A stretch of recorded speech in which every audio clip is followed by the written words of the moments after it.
et aller place au A. Donc, qu'est-ce que tu as choisi? Alors Nicolas, pour le A, j'ai choisi attraction, en référence à la loi d'attraction, parce que selon moi, voilà, dans le développement personnel, le moteur du développement personnel, c'est avant tout de pouvoir performer, de pouvoir atteindre des objectifs et de pouvoir donc se développer. Ça fait référence à la personnalité, contrairement à la spiritualité, qui fait davantage référence à l'individualité, donc à l'âme, au grand moi, au soi ou à l'être intérieur, peu importe le nom qu'on lui donne. Donc, quand on fait référence à la loi d'attraction, ça fait plus de 30 ans que je l'étudie de façon assez soutenue. Je tâche de l'appliquer du mieux possible. Alors, voilà comment je vais la décrire. La loi d'attraction présuppose que nous sommes des êtres vibratoires, que nous évoluons au sein d'un univers vibratoire. Donc, tout est de l'information véhiculée par de l'énergie qui vibre à une certaine fréquence. Et la loi d'attraction dit les semblables s'attirent. Donc, les vibrations de même nature s'attirent mutuellement. Ça veut dire quoi concrètement? Ça veut dire que si la loi d'attraction existe, eh bien, lorsque je pense à quelque chose, une pensée, c'est une impulsion électrique.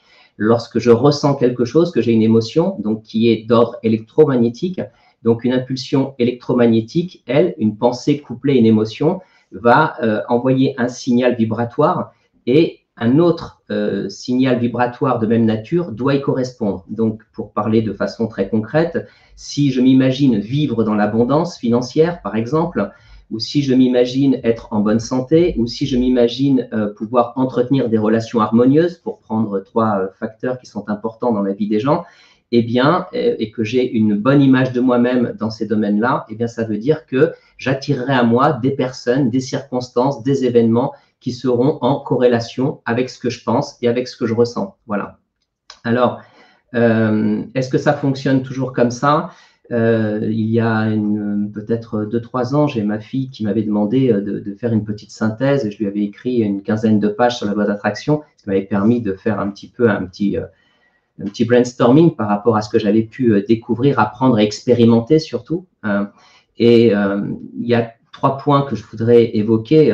Il y a 3 niveaux de vibration, c'est-à-dire que lorsque on pense à quelque chose, on pense au niveau de notre mental. Donc, nous sommes un ego qui siège au sein du mental et qui utilise l'intellect pour rationaliser les choses. Donc, à partir de là, effectivement, comme tu le disais tout à l'heure, Nicolas, si je pense à une BMW ou à une Mercedes, effectivement, au niveau de mon mental, et que je m'imagine déjà en train de conduire mon véhicule, eh bien, normalement, je dois favoriser des circonstances, des événements et des personnes pour pouvoir prendre possession dans ma réalité concrète, tridimensionnelle, eh bien, cette fameuse voiture. Simplement, nous ne sommes pas qu'un ego, nous sommes aussi une âme et donc un être divin où on a à l'intérieur de nous une partie, en tout cas, qu'on appelle le supraconscient. Il y a plusieurs noms que l'on peut donner à cela, que ce soit le grand moi, le soi. Eh bien, là aussi, notre âme, pour lui donner ce nom-là, elle vibre aussi à une certaine fréquence. Et nous sommes aussi, je pense, des âmes qui sommes venues nous incarner sur cette planète pour expérimenter un certain nombre de choses. Donc, au niveau de l'âme, il vibre également. L'âme vibre et il émane de cette âme des vibrations qui attirent aussi donc un certain nombre de situations, de conditions et d'événements et de personnes. Et ensuite, on a notre subconscient qui est le réservoir des croyances et des habitudes et qui lui aussi, en fait, eh bien, nous pousse consciemment, mais le plus souvent inconsciemment, là, dans le cas du subconscient, nous pousse eh bien, à vibrer aussi d'une certaine façon. Donc, si par exemple, j'ai toujours eu un problème avec l'argent parce qu'on m'a dit que l'argent était malsain ou que tous ceux qui avaient de l'argent étaient des gens corrompus, etc., et que j'ai reçu une éducation pas toujours très positive par rapport à l'argent, toutes ces informations sont engrammées dans mon subconscient qui, lui, vibre aussi à une certaine fréquence et donc va continuer à attirer des personnes, des événements et des circonstances en relation avec ce qu'il y a à l'intérieur de mon subconscient.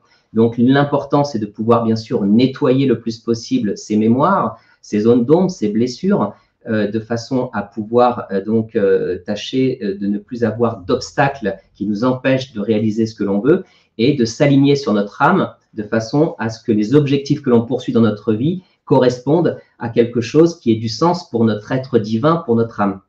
Donc, d'où l'importance du A aussi qui aurait pu être l'alignement. Depuis 4-5 ans, je mets l'accent beaucoup sur l'alignement. L'alignement, ça veut dire être aligné entre son âme, son mental et son subconscient. On peut parler aussi de esprit pour l'âme avec un grand E, le mental et le cœur pour les émotions, puisque le siège des émotions réside aussi donc au sein de notre subconscient. Voilà. Alors maintenant, pour prendre une petite anecdote, et je vais tâcher d'être rapide parce qu'on a plusieurs mots à évoquer, en 1994, j'avais 24 ans, donc ça faisait 2 ans que j'essayais de chercher du travail, je n'en trouvais pas. Et je connaissais la loi d'attraction déjà depuis de nombreuses années, et j'étais d'autant plus en colère contre moi et frustré parce que je ne parvenais pas à en trouver. Alors à un moment donné, eh bien, j'ai décidé de lâcher prise, donc pour pouvoir être le moins possible dans mon mental, et je me suis imaginé vraiment en train de travailler, d'avoir un job, voilà, et sans me mettre aucune pression. Et qu'est-ce qui s'est passé? 3 semaines plus tard, j'ai un ami d'enfance qui est revenu vers moi, qui m'a proposé d'aller à la NPE. À l'époque, ça s'appelait la NPE. Je ne voulais pas y aller. Il a insisté. Je me suis rendu à la NPE. Il a fait le tour. Je n'ai pas voulu rentrer dans cet établissement. Il a fait le tour. Il a pris une offre d'emploi. Il a appelé. On lui a refusé la possibilité donc d'aller plus loin. Et il a insisté pour que je prenne le téléphone, pour que j'appelle de mon côté. Je ne voulais pas. Il a insisté. Je l'ai fait. Et là, j'ai pu obtenir un rendez-vous auprès d'une société d'intérim qui m'a reçu alors qu'elle était prête à fermer. Et je me souviens que la demoiselle qui m'avait reçu à l'époque m'a retenu presque 1 heure et on a échangé. 3 semaines plus tard, sans rien faire du tout en termes d'action, je n'avais fait que répondre en fait à une opportunité qui m'avait été présentée donc par mon ami d'enfance. Eh bien, ils m'ont appelé et ils m'ont proposé un job qui correspondait en tout point à ce que j'avais noté. J'avais dit qu'il fallait que je voulais une certaine rémunération, je voulais un travail dans lequel j'étais plutôt à l'aise, c'était de la téléprospection, donc j'ai toujours été plutôt moins à l'aise pour faire ce genre de travail, et je voulais que ce soit à moins de 20 minutes à pied de mon domicile, et c'était le cas. Et j'ai pu travailler donc pendant 3 mois de cette façon-là, et ensuite j'ai trouvé un job de commercial de la même façon, sans avoir épluché les petites annonces, tout simplement en m'imaginant déjà en possession de ce travail, et en le ressentant avec le plus d'émotion possible. Donc voilà concrètement des choses qui à l'époque m'ont sauvé la vie parce que j'avais 50 000 francs de dette, 8 000 francs de découvert. En 94, c'était beaucoup d'argent, même si c'est encore de l'argent, encore beaucoup d'argent aujourd'hui, mais à plus forte raison il y a 25-30 ans. Et donc voilà, donc ça c'est vrai, quand je l'ai vécu, je savais que la loi d'attraction fonctionnait, je l'avais déjà testé à un petit niveau pour d'autres choses, mais quand on est vraiment confronté à une situation qui est très difficile et qui nous impacte, et qu'on sait que c'est consciemment parce qu'on a appliqué une méthode, là en l'occurrence qu'on a suivi donc des principes liés à la loi d'attraction et qu'on a été véritablement guidé pour pouvoir trouver quelque chose qui correspondait exactement à ce que l'on avait préalablement défini. Moi, je l'avais noté par écrit, tous les livres de développement personnel, les centaines de livres que j'ai lus disaient toujours qu'il fallait toujours écrire, puisque l'écriture, comme le verbe, est une matérialisation de nos pensées. Donc, c'est quelque chose qui va accentuer encore le pouvoir de création et de manifestation. Et c'est vrai que j'étais rempli de gratitude, quoi. Voilà. Donc, cette loi d'attraction, elle m'est chère. Maintenant, chacun l'expérimente à son niveau et il m'arrive, bien évidemment, dans bien des cas encore, d'échouer parce que je l'applique mal ou parce que j'en ai pas toujours conscience et parce que mon subconscient et mes anciennes habitudes et croyances me poussent à adopter certains schémas de comportement qui ne sont pas toujours en adéquation avec l'attitude qu'il faudrait adopter pour pouvoir suivre les principes de cette loi d'attraction. Voilà ce que je peux en dire, Nicolas. Ok. En ce qui concerne le A, alors déjà d'une part, dans tout ce que tu as dit sur, évidemment, c'est la loi d'attraction, c'est quelque chose qu'on va retrouver un peu partout, qu'on va retrouver même dans les autres mots, mais expliqué de différentes façons. Puisque tu peux pas mieux dire, parce que dans le sens où moi, dans la thérapeutique que j'exerce en sophrologie, on parle de sophrologie dynamique et sophrologie statique, où on va beaucoup travailler avec la structure inconsciente et sur la visualisation. Qui dit visualisation, forcément, ça fait un lien avec les outils de ce qu'on appelle loi d'attraction. Alors, je ne vais pas tout dévoiler là maintenant, mais c'est vrai que dans ces outils-là, il est surtout question de ressenti. Et le ressenti, et par exemple, quelqu'un qui va... on est libre de visualiser ce qu'on a envie de visualiser, mais autant visualiser des choses de plus on va dire, entre guillemets, stratégiques, plus aller clarifier ce qu'on a envie de visualiser. Si on visualise de gagner au loto, on fait mauvaise voie, puisque là aussi, si dans le ressenti, on a un problème avec l'argent, Ça passe pas au niveau du cœur, ça passe pas au niveau de l'émotion. Ça, c'est pour rebondir, parce que moi, mon mot, il est acteur. J'ai choisi le mot acteur, puisque ça va rejoindre un tout petit peu ça, être acteur de sa vie, forcément, reprendre les choses en règne. Et acteur, c'est quelque chose qui me parle, je suis très cinéphile, pas de hasard. Même au niveau théâtre, hein, voilà. Et être acteur de sa vie, il y a une notion de théâtralité dans dans certaines choses qu'on a envie de changer dans sa vie, c'est bien d'y apporter un peu de théâtralité dans tout ça.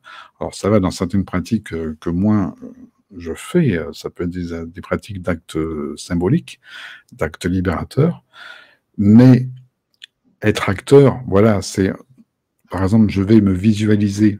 Je prends un exemple, parce que le meilleur truc, ce sont les exemples, comme tu viens de le faire. Au début, je n'étais pas très habitué à faire du collectif avec 15-20 personnes, à faire des... même quand j'étais formateur, il y a 15-20 ans. Et j'avais un formateur, quelqu'un avec qui j'avais fait un stage. Je pense que maintenant, il doit être à la retraite depuis assez longtemps. J'espère qu'il est même dans le cours de ce monde, hein, parce qu'il était déjà assez âgé à l'époque. Mais ce gars-là aurait pu être un des plus grands coachs de sa génération, tel que je l'ai connu. Et quand je dis coach, c'est entre guillemets, parce que j'aime pas trop ce terme-là, mais bon, c'est un terme qui est reconnu par certains. Mais c'est quelqu'un qui, tu vois, moi, lorsque je suis pas habitué à faire quelque chose sur lequel je dois avoir un contrat ou dans lequel je dois aller, je visualise, et je me visualise comme dans un cinéma. Je mets en place l'écran, je suis l'acteur de la scène qui va se produire, je calcule chaque détail, qu'est-ce que je vois, qu'est-ce que je vais entendre, qu'est-ce que je vais dire, qu'est-ce que je vais faire. Chaque détail est peaufiné dans ma visualisation. Et moi, je suis l'acteur au milieu de tout ça. Je travaille tout ça, je vais le répéter. Et la répétition crée la notion toujours. Je vais répéter. Qui dit répéter? On est toujours dans la notion d'acteur qui répète la scène. Et en général, une fois qu'on a bien répété tout cela, il n'est pas dit que ce qui va se passer, ça va ressembler exactement à ce qui va se passer. Il n'est pas dit.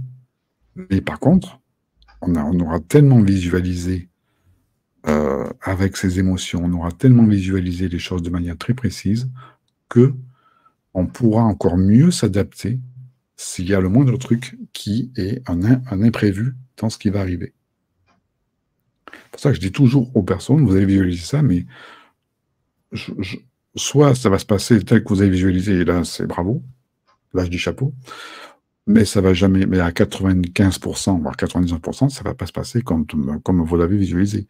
Mais vous l'aurez tellement répété que vous allez pouvoir vous adapter à la situation de manière bluffante, et vous allez vous bluffer vous-même. C'est ça aussi, être acteur, c'est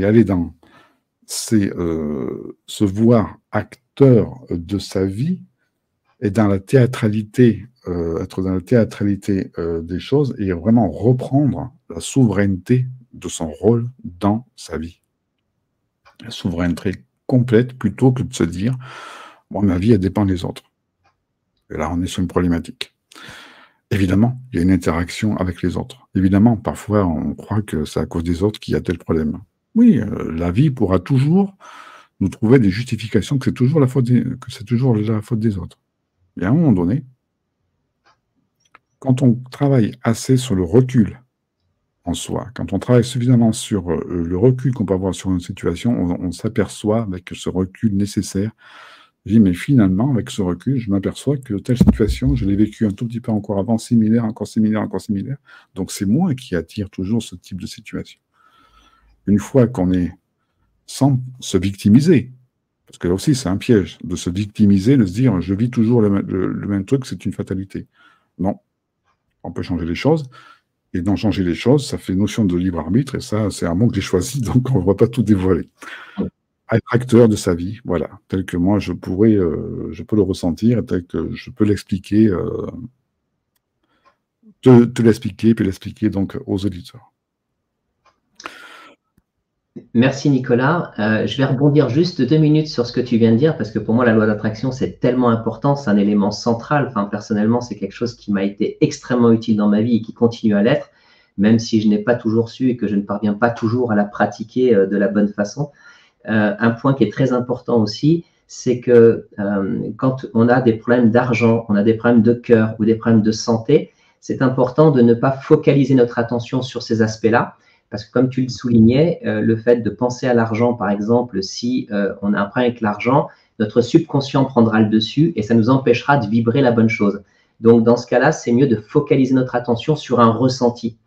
Et quand on focalise notre attention sur un ressenti, parce que ce qu'il faut savoir, c'est que c'est quand même le ressenti final qui est l'objectif. C'est pas d'avoir plus d'argent. Si on veut avoir plus d'argent, c'est pour être plus libre, se sentir plus généreux, plus puissant, enfin peu importe ce qu'on rattache derrière l'argent, mais je veux dire, c'est pas l'argent en tant que tel, quoi. Donc quand on met notre attention non pas sur l'objet, mais sur la finalité, eh bien, ça nous donne la possibilité déjà de nous épargner les effets négatifs liés à l'argent, liés à l'amour, si on a des problèmes amoureux, ou liés à la santé, si on est confronté à des problèmes de santé, parce que ça, on a tous été à des degrés divers. Donc, pour éviter justement ce contre-coup lié à notre subconscient, eh bien, le fait de focaliser notre attention sur un ressenti, eh bien, ça nous amène directement à l'objectif et l'univers, la source, peu importe le nom qu'on lui donne, sera réorganisé et agencer toutes les conditions nécessaires et adéquates et appropriées pour nous apporter effectivement la bonne somme d'argent, la bonne personne ou la santé la plus adaptée, quoi. Voilà.